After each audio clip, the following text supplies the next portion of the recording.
मृत्यु जब होने को होती है तो यमराज के बहुत ही क्रूर स्वभाव वाले, बहुत ही जहां दया नाम की वस्तु नहीं, ऐसे क्रूर स्वभाव वाले हाथों में हथकड़ी लिए हुए और बड़ा भारी मुदगर, वो बड़े भयंकर, और उनके शरीर से दुर्गंध देखने से ही मलमूत्र छूट जाए, ऐसे भयंकर, और उसी को दिखाई देते हैं जो मरणासन होता है।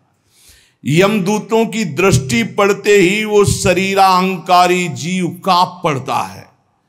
अब बोलने की हिम्मत नहीं, कफ पित्त वायु सब बिगड़ चुका है, कोई सहयोग देने वाला नहीं, सांस भी नहीं ली जा रही। अब उसका चित्त वहीं भ्रमण करेगा, मेरा पुत्र बचा ले, मेरी पत्नी बचा ले, मेरा परिवार। भगवान की तो याद जीवन में की नहीं, तो अब भगवान की अगर याद की होती तो ऐसी दुर्दशा नहीं होती।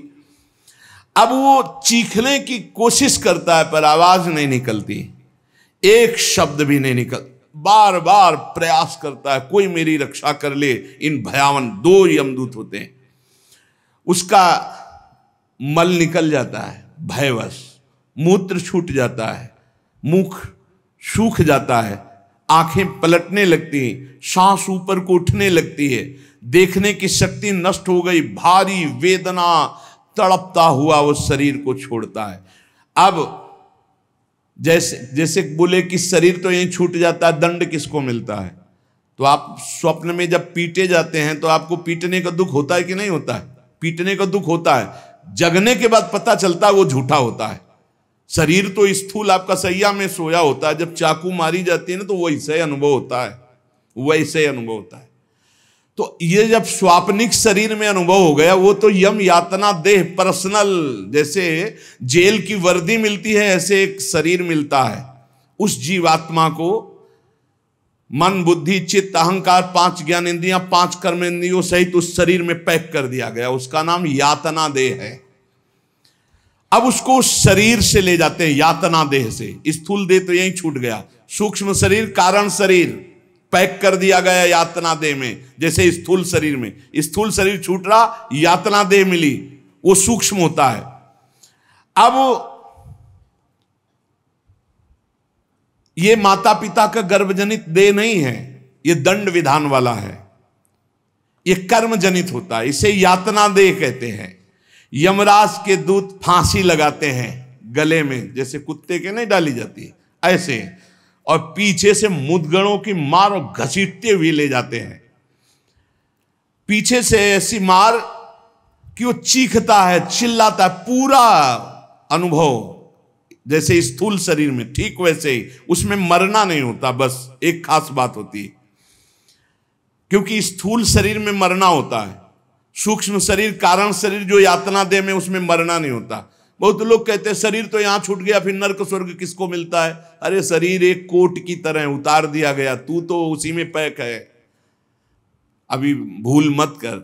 अब देखो दक्षिण दिशा की ओर उसे दौड़ाते हुए मारते हुए पीछे से ले जाते, और तप्त बालू, आग जैसी तपती हुई बालू,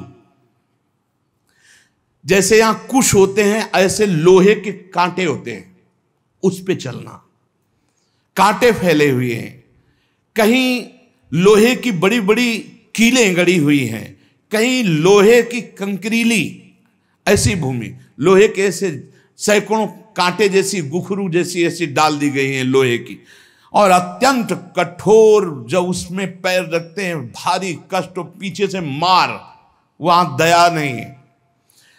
कहीं आगे भूमि आग जैसी जलती हुई, कहीं सैकड़ों गड्ढे जिनमें गिरा गिरा करके मारते हुए ले जाते हैं, और सूर्य भगवान इतने नजदीक से ताप देते हैं कि आग लगती है, वो सूर्य की किरणों से जलता है।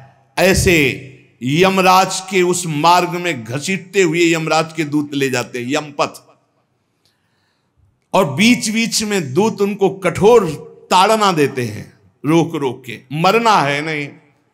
जिस समय जीव को घसीट कर ले जाते हैं, सैकड़ों घुड़कियां मार, इस तरह का कष्ट हो, अभी ये ब्याज है, नरक नहीं पहुंचा, अभी तो यात्रा है, बिना किसी सवारी के यात्रा होती है 48 मिनट 2 घड़ी में। जो मनुष्य यहां छत्र दान किया है किसी को, श्री जी को, बिहारी जी को, गुरुजनों को, आचार्य जनों को छत्र दान किया, तो जब वो जाता है तो ऊपर के ताप से बच सकता है, उसे वही छत्र मिलेगा। और जो किसी को पूज्य जनों को पादुकाएं दान की हैं, फिर उसको पादुका, अगर अन्न दान किया है तो रोग के भोजन, ये मोक्ष नहीं, कल्याण नहीं, दान पुण्य से नहीं होता, ध्यान दीजिए। हाँ, उस भारी संकट के समय में तुम्हें भोजन मिल जाएगा, पौशाला खोला पानी पिलाया तो तुम्हें पानी मिल जाएगा। और जो मूर्ख यहां आकर के ये सब नहीं किया तो जाना उसको भी यमपुरी है। भजन के बिना यमपुरी से नहीं बच सकते, दान पुण्य करके। अवश्य में भोक्तव्यम कृतम कर्म शुभाशुभम, इसीलिए समझ लो, सोचते हो कि हमने दान पुण्य कर दिया, अब हमारे लिए विमान आएगा परम पद का, जाना नरक ही पड़ेगा। बारी मथे घृत होए बरु सिकता ते बरु तेल, बिनु हरि भजन न भवतरी या सिद्धांत पेल। भजन के बिना नहीं, इसलिए कह राधा राधा राधा। अब इस प्रकार की यात्रा, अनेक प्रकार से कष्ट भोगता हुआ पाप पीड़ित जीव धर्मराज के नगर में पहुंचा। अब वहां सेकंड के कम हिस्से में हिसाब हो जाता है। ऐसा थोड़ा क्या नाम है, कहां से लाए हो, क्या क्या किया, ऐसा नहीं, एक सेकंड के कम हिस्से में बहुत लाइन लगी हुआ। यम यातना के शरीर में भारी कष्ट भोगता हुआ जीव, दाह का अनुभव करता हुआ, कांपता हुआ, भयंकर वेदना से युक्त सामने खड़ा हुआ। देखते ही निर्णय हो गया। अब वहां से उसको उसके कर्म के अनुसार नरकों में ले जाया जाता है। जिसने यहां सूर्य भगवान को प्रातःकाल उठ करके जलांजलि दी है, पुत्र हैं भगवान यम, सूर्य पुत्र, जो अपने पुरखों का पिंडदान किया है, जो समय समय पर अपने पूज्य जनों को, गुरुजनों को, संतों को अपने घर में बुलाकर भोजन पवाया है, जो बुजुर्गों को तेल मालिश करके, जैसे उन्होंने हमें तेल मालिश करके पुष्ट किया, ऐसे वृद्ध माता पिता के जो चरण दबाना है, शरीर पर तेल लगाना है, उनके वस्त्र धो देना, उनको भोजन कराना है, उसको वहां थोड़ा आदर मिलता है। बैठो, खान पान, थोड़ा सुख सुविधाएं, नरक से नहीं बचोगे। भगवत भाव के बिना नरक से नहीं बचोगे।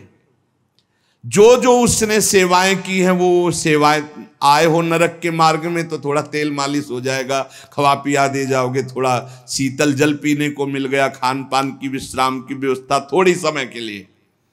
अरे इसीलिए जय सीत हरिवंश नरक गति दो, ये जो अपने माता पिता को गाली देते हैं, जो मनमानी आचरण करते हैं ना, खूब अच्छे से तृप्त होते हैं। अब बात ये कि याद नहीं रहती ना, जैसे गर्भ की बात याद नहीं, यार गर्भ की बात याद आ जाए तो तुम भजन के सिवा कुछ नहीं करोगे। मरने की बात याद आ जाए कि पीछे जब मरे थे तो कितना कष्ट हुआ, मां के गर्भ में रहे कितना कष्ट हुआ, ऐसी जेल तो है ही नहीं मां के गर्भ जैसी, विचार करके देखो। अब वो मृतक जीव जो जो सुविधाएं दान की थी, वो उसे कुछ दिन के लिए वहां सैया मिल गई, भोजन मिल गया, विश्राम मिल गया।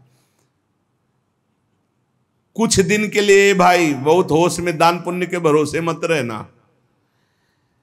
अब जब वो पुण्य खत्म हुआ उनका, तो यमदूत उनको साथ लेकर गए।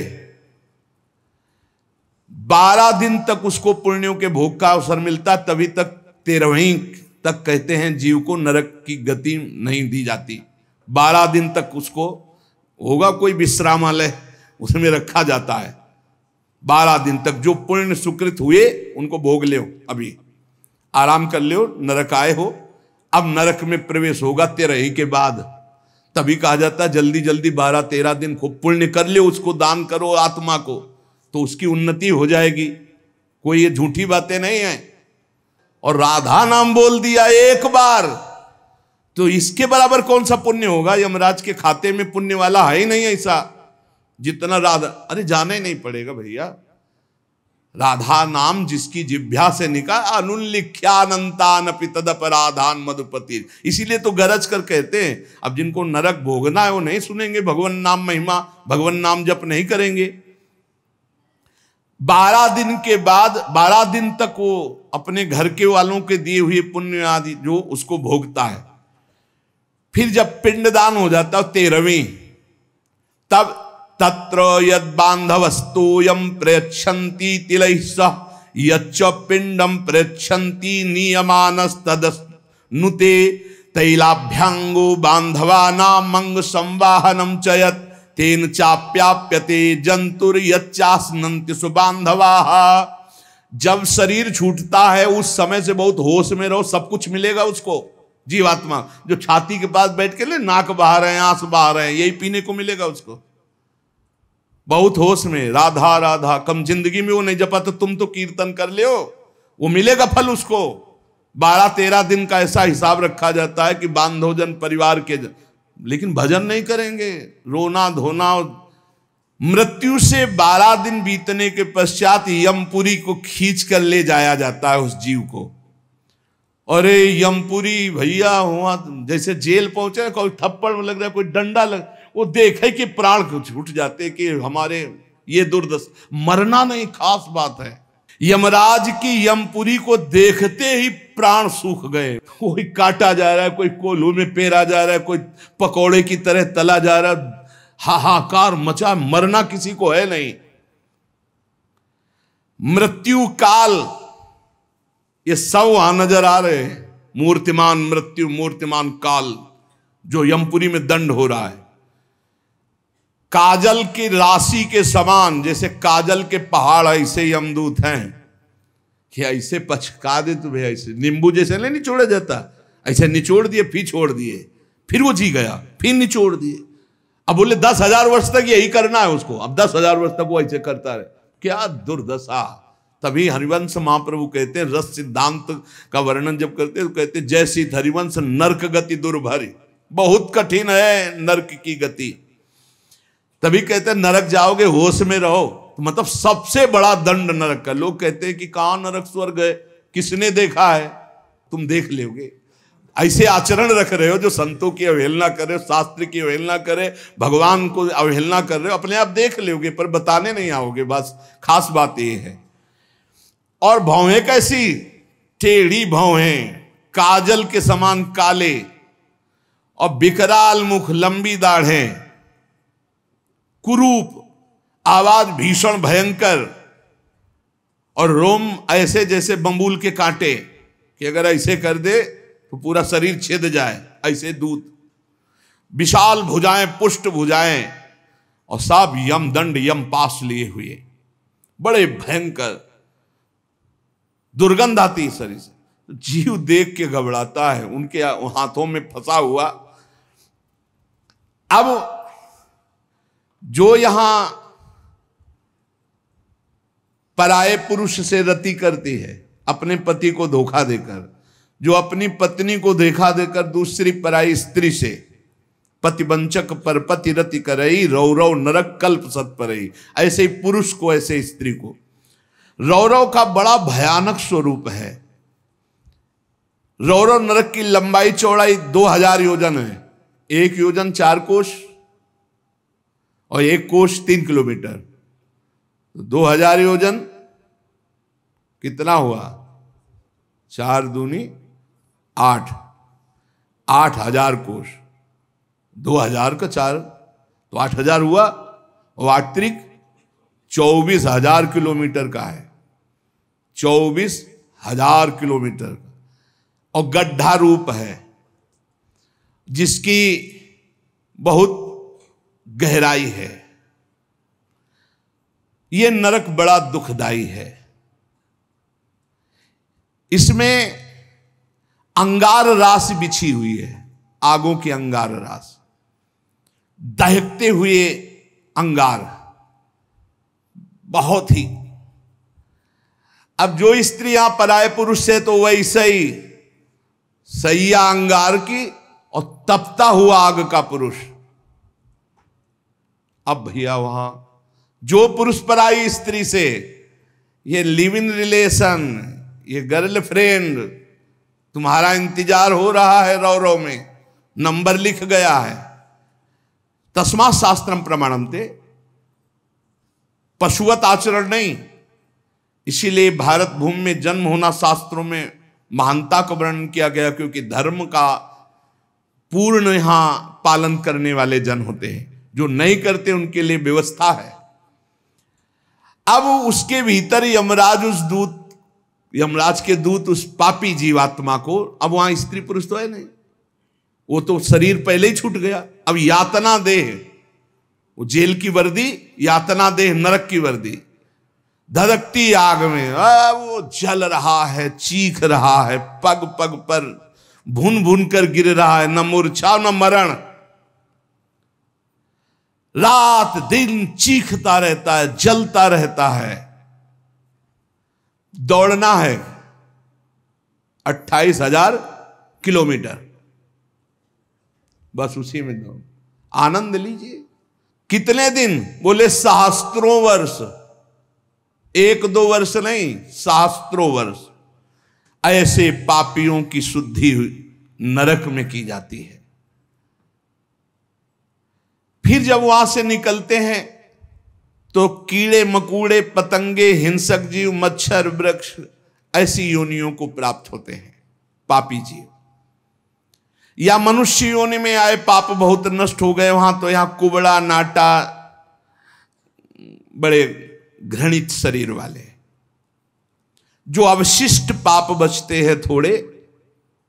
आप कहोगे नरक भोगने के बाद भी अवशिष्ट बचे? कि हाँ, जैसे यहां किसी को सजा दी जाती, 20 साल की सजा, 1 लाख रुपया जुर्माना। अरे जब जेल ही दे दी तो जुर्माना का? बोले नहीं, जुर्माना है। तो जो जुर्माना हुआ उसका ये दंड है मृत्यु लोक में, समझ लो। जैसे लोग प्रश्न कर देते, हमें आज समझ में नहीं आता, जब नरक भोग लिया तो फिर यहां क्यों भोगना पड़ता है? तो तुम्हारी समझ में नहीं आता, जब 20 साल की सजा दे दी, 1 लाख जुर्माना रख दिया, वो जुर्माना ये मनुष्य से भजन कर ले हो, नहीं तुम्हारी दलीलें काम नहीं आएंगी। इस प्रकार पाप करने वाले जीवों को विविध प्रकार के नरकों में पिताजी कष्ट दिया जाता है। सुमति महाराज कह रहे, जब यहां से कोई पुण्यात्मा पुरुष गति करता है तो वो पुण्य लोकों को ले जाया जाता है, उसके साथ गंधर्व लोग गीत गाते हुए चलते हैं, आगे आगे अप्सराएं नृत्य करती हैं, और वो विमान पर बैठा आभूषणों से सुसज्जित, समय समय पर मीठा जल, ये सब सुविधाएं भोगता हुआ स्वर्ग जाता है, और वहां अपने पुण्य के अनुसार अप्सरा, विमान, महल, सब सुविधाएं प्राप्त करता है। पर वहां भी जलता रहता है, क्योंकि उसके दिमाग में एक माला पहनाई जाती है उसके शरीर में, उसको बता दिया जाता है जिस दिन ये माला कुम्हला गई, यहां खोपड़ी के बल से नीचे फेंक दिए जाओगे, मृत्यु लोके विसंति। अब वो रोज माला देखकर जलता रहता है कि ये माला कभी, और जहां कुम्हलाना शुरू हुई तो भयंकर पीड़ा, ये सब छूट जाएगा, अप्सरा, महल, बड़ी सुख सुविधा में आ सकती, और वो सब छूट जाएगी। अच्छा, ये दुख, और दूसरा एक दुख बगल में दूसरी अप्सरा वाला निकला विमान, जो उससे कई गुना सुंदर, कई, अब वो जल रहा है, उसको शांति नहीं। तब लगी कुशल न जीव कहूं, सपने हूं मन विश्राम, जब लगी भजत न राम कहूं, शोक धाम तज काम। पिताजी, जो मनुष्य यहां वीर्य को नष्ट करता है, बर्बाद करता है, उसमें जीवात्मा होती है। ये बहुत ध्यान देने, इनको इनाम में महारौरव नरक मिलता है, परिणाम में महारौरव नरक। ये जो अष्टमैथुनों का प्रयोग करके बिना शास्त्र मर्यादा के वीर्य को बर्बाद करते, जैसे शास्त्र मर्यादा है संतानोत्पत्ति के लिए, गृहस्थ मासिक धर्म के बाद, पवित्रता होने के बाद, भगवत चिंतन करते हुए भगवान की सृष्टि पूर्वक जो आराधना का भाव रख करके संतान उत्पन्न, बस उतने के लिए शास्त्र आज्ञा करता है। नहीं, मानव जीवन बहुत ही सावधानी के लिए वीर्य में ये सब हम आप जैसे प्रकट हुए ऐसे जीवात्मा विराजमान है, उसको यथास्थान ना समर्पित करके और नष्ट कर देना, या फिर संतान नष्ट कर देना, या बहुत तरह से जो ये है महारौरो नरक की प्राप्ति होती है।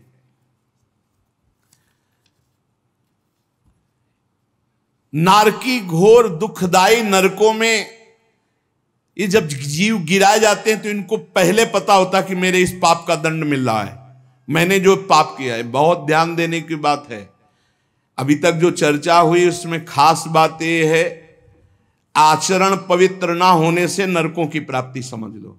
पहला पराई स्त्री की तरफ या स्त्री पराय पुरुष की तरफ जो व्यभिचार प्रवृत्ति करती है उसे रौरो नरक मिलता है। यहां जो व्यर्थ में वीर्य नष्ट करते हैं अन्य प्रकार से, इसे खिलवाड़ न समझा जाए, ये मनोरंजन नहीं है। मानव देह बहुत बड़ी संपत्ति है जो भगवान की प्राप्ति के लिए मिली है। जैसे आप अभी पता चले कि आप शरीर को नष्ट करना चाहते हो तो हमारी भारत सरकार आपको बंदी बना लेगी। सरकारी संपत्ति, आप जी सकते हो, केवल सेवा कर सकते हो, कर्म कर सकते हो, लेकिन इसे नष्ट करने का अधिकार नहीं।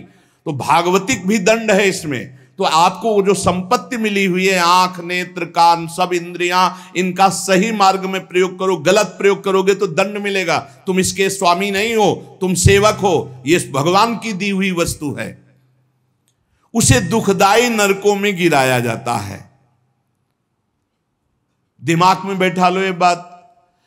व्यर्थ में ब्रह्मचर्य को नष्ट करना, व्यर्थ में ये पाप जनित कार्य करना, महारौरो नरक में जाने का पूरा तैयारी कर रहे हो। ये अज्ञान की बात नहीं, भगवान की कृपा से सत्संग सुनने को मिल रहा है, शास्त्र सम्मत। तो डरो, डर करके अपना सुधार करो। ऐसा नहीं कि आप कोई नहीं देख रहा, आपके मन में जो आया आप वो कर रहे हैं, नहीं, आपको इसका दंड मिलेगा, एक एक सेकंड का दंड मिलेगा।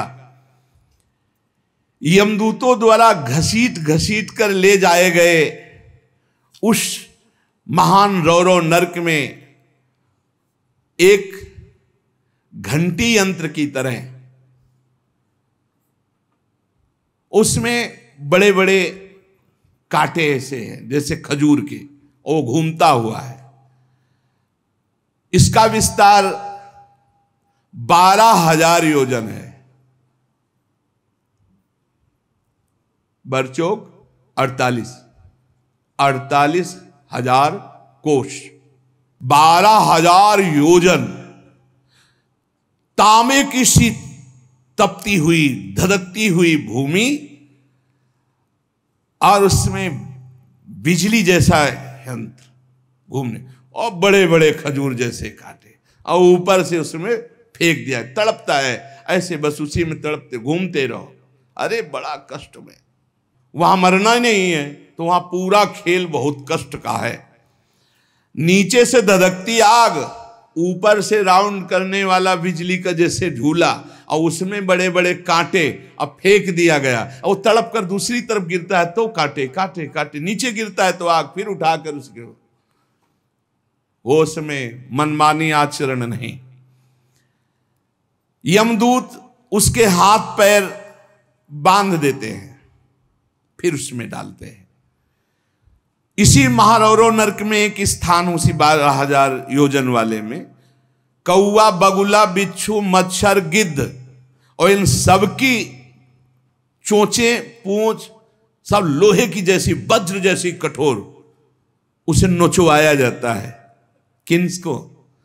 ये जो नहीं भूंज के मुर्गा मुर्गी बकरी बकरा नहीं, बड़े स्वाद से बोले चिमटी से खाते हैं ऐसे, वैसे चिमटी जैसी नोच, जिंदा नोच नोच के, वो उसमें वहां कोई बचाने वाला नहीं। इसलिए कह रहे मान जाओ, बंद कर दो। अब लो नसानी, अब ना न सही हो। इतने बड़े तुम भारत लेवल के, विश्व लेवल के महावीर नहीं बनोगे मुर्गा बकरी और अंडा खा करके कि हाँ तुम्हारी जय हो जाएगी, पराजय हो जाएगी। बंद कर दे रे। ये मांस मछली जीवों की हत्या करना, मनुष्य जन्म बहुत सुंदर मिला है भगवत प्राप्ति के लिए। जिनके कानों में पड़ रहे हो, हाथ जोड़कर प्रार्थना है, रौरो नरक, महारौरो नरक की तैयारी मत करो। ये मुर्गा मछली बंद कर दो। इतने बड़े बलवान नहीं हो जाओगे कि यमदूतों को पटक दो। यमराज के पास लौट के गए, बोले बहुत धुनाई हुई है। वो तो केवल हरि पार्षद कर सकते, दूसरे नहीं। नारायण पुकारा तो हरि पार्षद आ गए, बचा लिया।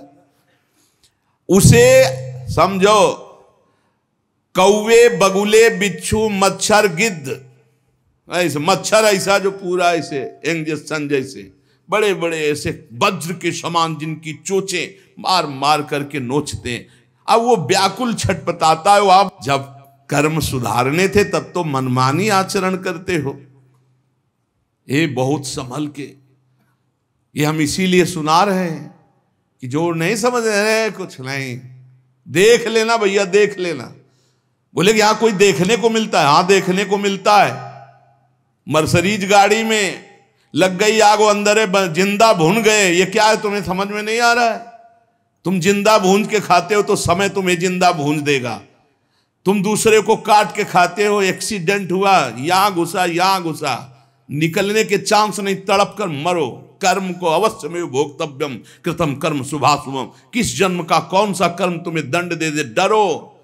यहां सब कुछ दिखाई दे रहा है, तुम आंख खोल करके देख लो। एक बेटा है जो जीवन भर सुख देता है, एक बेटा है जो जीवन भर दुख देता है। एक पत्नी है जो देखते ही हृदय आनंदित हो जाए घर में जाते, और एक है कि देखते ही जलकर भून जाओ। एक पति है जो पूरे जीवन सुख देता है, एक है कि जीना मुश्किल। ये सब कर्मों का फल भोगना पड़ता है। अब दूषित बुद्धि के कारण जो जो पाप किया, 10 करोड़ वर्ष दूसरों का मांस खाने वाले के ये गिद्धादि नोच नोच के खाते, मरना वहां है नहीं। खा गए फिर मांस उदय, फिर खा गए फिर मांस उदय, होश में। अरे कुछ ना हो भैया, नमक रोटी खाओ, संयम से रहो तो बढ़िया बल आ जाएगा। शरीर में बल को तो तुम नष्ट कर रहे, ऊपर से डालने से क्या होगा? पक्का कहते हैं अगर आप 10 वर्ष ब्रह्मचर्य रहो तो तुम्हारे अंदर ऐसी सामर्थ्य आ जाएगी कि क्या करूं, कहां कौन सी मेहनत करूं, ऐसा तुम्हारे अंदर आने लगेगा। बचपन से ही धर्म विरुद्ध आचरण। अरे इंद्रियों को वश में करने के लिए मुर्गा मछली वाली ताकत थोड़ी चाहिए, पवित्रता की ताकत चाहिए। ये मन के गुलाम, इंद्रियों के गुलाम पाप कर 10 करोड़ वर्ष भोगने पर फिर उसको मनुष्य लोक में भेजा जाता है। और फिर कैसे भेजा? मुर्गा बना के। फिर वो चाकू, समझ रहे हो ना, जिसको तुमने काटा था, फिर बहुत बड़ा। इसीलिए कहा गया, सेवक जी महाराज करें, संस्कृति मांझ बरियाई के पायो मानुष दे वृथाकत पार। अरे संस्कृति चक्र को रोक के भगवान कृपा करके तुम्हें मनुष्य दे दिए, और सत्संग भी सुना रहे कि हमें पता नहीं था, तो अब पाप कर्म करना बंद कर दो। देखो कैसे घृणित पदार्थ खाते। अंडे में क्या भरा है, कितना दलित दूर। हाँ बोले हम बलवान बन रहे, विटामिन पी रहे हैं। क्या करें? हाँ मतलब गजब, उल्टी हो जाए देख के। अंडे में जो भरा है उल्टी हो जाए देख के। कर्म काल तुम्हें दंड देगा। मान लो जीवों के प्रति दया का भाव सबसे बड़ा धर्म है। परहित सरिस धर्म नहीं, जीवे दया, जीव पर दया करो। ये जो अपराध कर रहे हो, अरे भाई एक एक जैसे चबेना चबाते हैं ना, ऐसे मछली चावल खाते हैं। जिंदे खाएंगे यमदूत वहां, ये सब यमदूते हैं जो बड़ी बड़ी चोच वाले। अब महारौरों के कष्ट को कैसे तुम्हें बताए। उसी के बगल में है शिवातम नामक एक नरक, जहां भीषण सर्दी ही सर्दी है। इधर जलता हुआ और घूमता चक्र हो ऐसे, फिर बगल में ही एक गिद्ध हो, ये सब। और उसके बगल में शिवातम नामक नरक, रौरव नरक के बराबर में ही है। घोर अंधकार, भीषण सर्दी और दम घुटने वाली गैस। अरे ऐसे ऐसे नरकों का वर्णन पूरा तो आज हो ही नहीं सकता है, केवल वानगी भर दे रहे हैं तुम्हें। घोर अंधकार, भीषण सर्दी और जहरीली गैस, शिवातम नामक नरक। अब वहां छोड़ दिया गया। अब वो कांपते हैं, सांस लेने में वो जहरीली गैस उनकी दम को, मरना वहां है नहीं, और सब अंधेरा है, सब एक दूसरे को। और ये वहां इतनी सर्दी की दांत कटकटाते हैं, भूख प्यास अन्य उपद्रव, इसके साथ ऐसी वायु चलती है कि बड़े बड़े ओला, फूट जाए शरीर, भयंकर हड्डियां चर चर टूटती हैं, ऐसे ईंट की तरह ओला गिरते हैं, मज्जा रक्त बह रहा है, अंधेरा भीषण गैस, वो प्राण लेने वाली, क्षुधातुर मनुष्य एक दूसरे को खा रहे हैं वहां नरक में। शिवातम नामक नरक, महान कष्ट भोगते हैं ये निकृष्ट पुरुष जो दूसरे के बच्चे का अपहरण करके ले आते, जैसे ने दूसरे आदमी का चोरी करना, हिंसा करना, मार कर, ये सब इस नरक को प्राप्त होते हैं। डरो, यही डर ही डरप हरिवंश हित, जिनो भ्रमय गुण सलिल पर, जी नामन मंगल लोक त्युसुह। ये छोटे छोटे पशु पक्षियों को तुम मार कर खाते हो, दूसरों के धन का अपहरण करते हो, अस्त्र शस्त्र लेकर किसी दुकान में घुस गए, उसको मार दिया, काट दिया, उसकी संपत्ति छीन लाए, ले लो, तुम्हारा ये स्वागत होगा।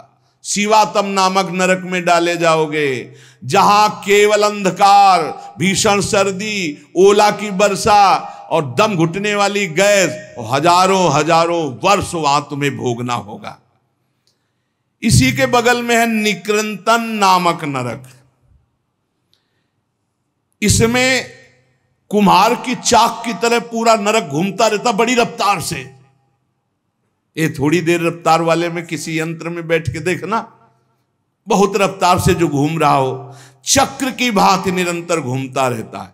और यमराज के दूत कोड़ा लिए खड़े रहते हैं, और जैसे उसके सामने आए तो इधर मारा चप से, और वो घूम के सर से वो उधर मारा, उधर, चारों तरफ कोड़े की मार, और उस यंत्र अब वो उल्टी करता है, भयंकर भय लग रहा है, उसी में घुमाया जाता है।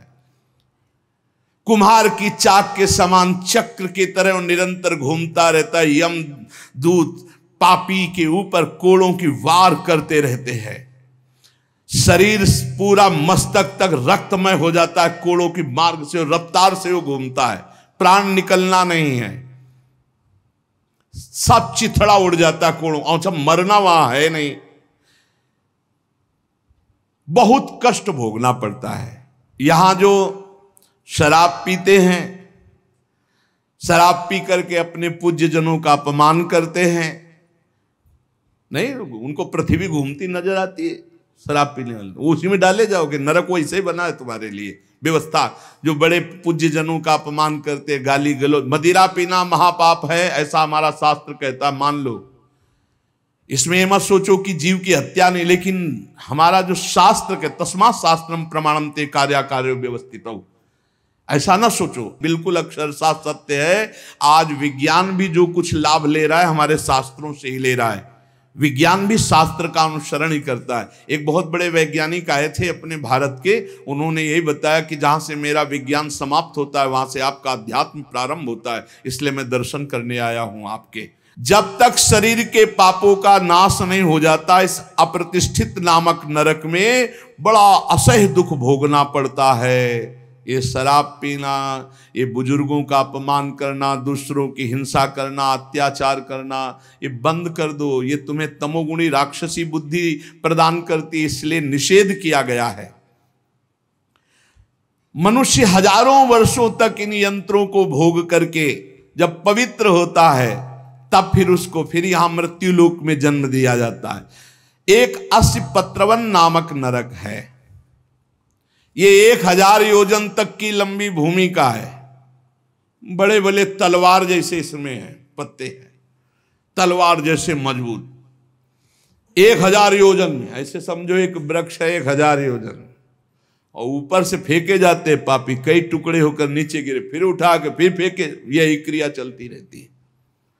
सूर्य की ऊपर से प्रचंड गर्मी, नीचे से जलता हुआ दाह, और बीच में तलवार जैसे ऐसे यंत्र, उनमें फेंका जाता। अस्पत्रवन, तलवार की तीखी धार के समान। और जो आसपास जगह है उसमें बलवान कुत्ते रखे जाते हैं, जो 10,000 की संख्या में एक साथ, जो जीव फेंका गया, कटा, नीचे गिरा, सोई शरीर पूरा हुआ, सोई कुत्ते नोचने लगे। होश में हो जाओ, बहुत भयावह है। और उनके मुख दाढ़ें भी बड़ी लंबी लंबी, कुत्तों की, व्याघ्रों के समान। इसलिए वो हाय हाय चिल्लाता है, वहां कोई बचाने वाला नहीं मिलता। इस अस्पत्रवन नामक नरक में बहुत दुख दिया जाता है। बार बार आहत होकर के नीचे गिरे तो अंगार, अगर थोड़ी देर शरीर बचा रहे तो कुत्ते नोच रहे, फिर उठाकर फिर उसमें डाला गया। एक भयंकर तप्त कुंभ नामक नरक है जिसमें तेल खौलाया हुआ है, पकौड़ा की तरह पकाए जाते हैं।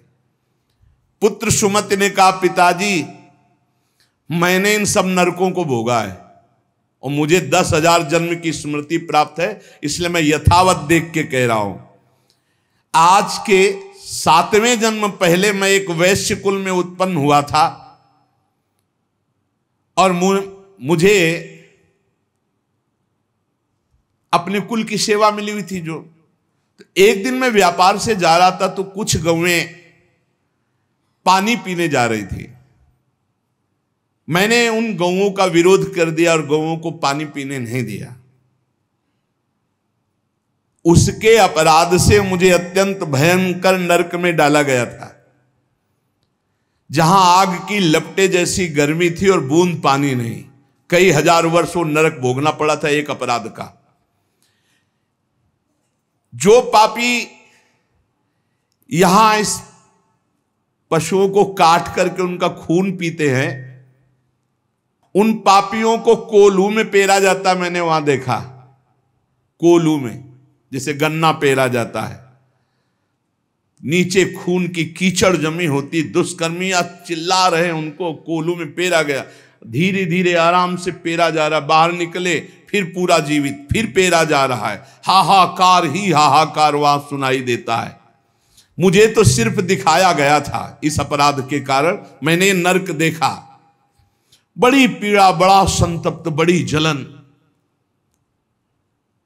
तप्त बालुक, तप्त कुंभ, कितने तुम्हें नरकों का वर्णन बताएं।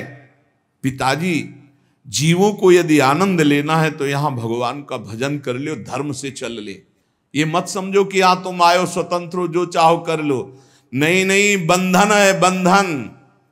आप किसी की नजर में हो, हर समय आपके ऊपर सीसी कैमरा लगा हुआ है। आप एक एक चेष्टा जो कर रहे हो उसका आपको दंड या सुकृत पुरस्कार मिलेगा। और अगर भजन कर ले गए तो भगवान की प्राप्ति होगी। जो भगवान का नाम जपते हैं, भगवान के आश्रित हैं, तो भगवान ने कहा अभी जो भी हो गया चिंता मत करो, पीछे जो हो गया सब राधा राधा। भगवान के वचन कभी मिथ्या नहीं होते। श्री भगवान ने कहा है, सर्वधर्मान परित्यज्य मामेकम शरणम व्रज अहम त्वाम सर्व पापेभ्यो मोक्षयिष्यामि मा शुचा। मैं सब पापों से मुक्त कर दूंगा। भगवान की शरण में होके खूब नाम जप करो। लेकिन ये जो गंदी बातें हैं, मत देखो, मत बोलो, मत सोचो, मत करो, नहीं, ये बाधा पहुंचा देंगी। एक ब्रह्मज्ञानी महात्मा सुमति पूर्व में शिष्य बना करके प्रमाद स्थिति को प्राप्त होने के कारण एक जन्म और लेना पड़ा। इसलिए छोटी छोटी गलती में चूक हो जाती, फिर भयानक पापाचरण रूपी गलती करके कौन भगवत प्राप्ति कर पाएगा। इसलिए सावधान, नाम जप करो, कोई पाप कर्म ना होने पावे। शास्त्र का स्वाध्याय करो, जिससे तुम्हें पता चलेगा कौन सा पाप कर्म है और कौन सा शुभ कर्म है, और कौन सा ऐसा कर्म है जो शुभ अशुभ दोनों को विध्वंस करके भगवत प्राप्ति कराता है। खूब नाम जप करो, भगवान की शरण में रहो, वो सारे पाप नष्ट कर देंगे। तुम्हें भोगना नहीं पड़ेगा, पर आगे सावधान रहो। पाप उसी के नष्ट होते हैं जो अब लो नसानी अब ना नसइयो, आज तक किया आगे नहीं करूंगा, वही पवित्र होता है। तो ये संकल्प लो, ये नियम लो, ये भगवान से प्रार्थना करो कि हमारे द्वारा किसी का अहित न हो, किसी का अमंगल न हो। हर जीव जीना चाहता है, हर जीव सुखी होना चाहता है। तुम उन्हीं जीवों को दुख देकर कैसे सुखी हो सकते हो। इसलिए सावधान, अपनी जीव को संभालो, अपनी जनेंद्री को संभालो, अपनी बुद्धि को संभालो, खूब नाम जप करो। शेष चर्चा आगे। श्री राधा वल्लभ लाल की।